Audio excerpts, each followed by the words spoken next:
Open your Bibles to Luke, the 6th chapter and the 19th verse.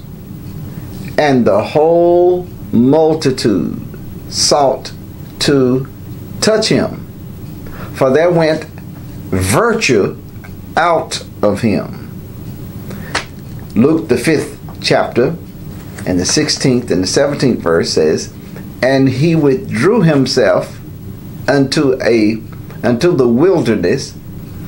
And it came to pass on a certain day, as he was teaching, that there were Pharisees and doctors of the law sitting by, which were come out of every town of Galilee and Judea and Jerusalem.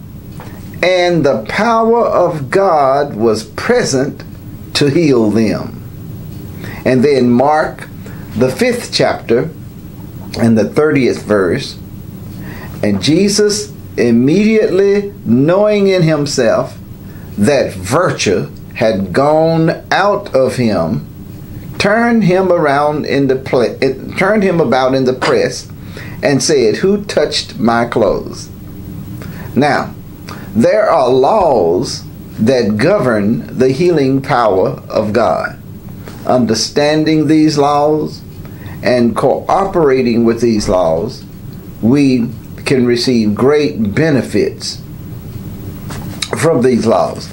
And we can see these laws in the words of Jesus, and we can see them in the actions of Jesus. Actually, when you're talking about the healing power of God, or the healing anointing, my goal today, and through these few lessons that we are going to be talking about, is to have us to understand that flow of the healing power, understand those laws that operate the healing anointing of God, so that we can live in health. Number 2, people can receive more readily. And then number 3, we can effectively minister healing by understanding these laws that govern the healing power of God. Now, one of those laws is this: just because the healing power of God is present, it does not necessarily mean that anyone or everyone will receive healing.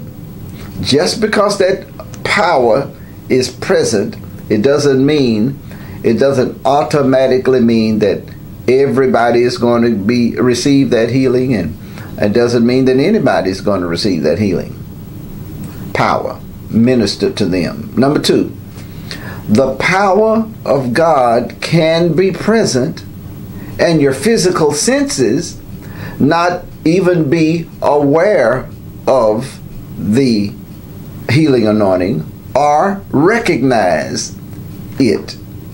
Just because the power is present, you don't necessarily have to be able to physically be aware of that power or recognize the power.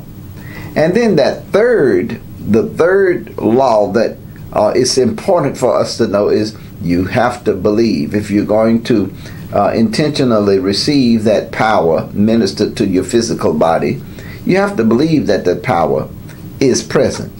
Now, in our next time that we talk, we'll talk about how do you know? How do you get that power of God present, and how do you know when it is present?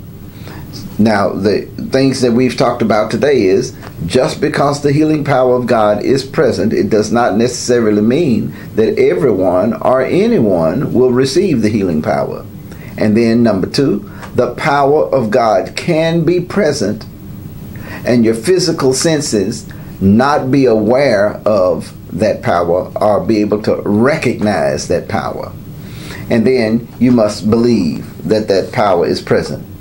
We look forward to next time. We are going to be talking about, how do I know when that power is present? How do I know? How do I get that power of God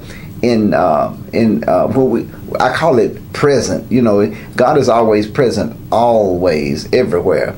But that present, I'm talking about the presence where it is ready and actively and in manifestation, so that you can receive it.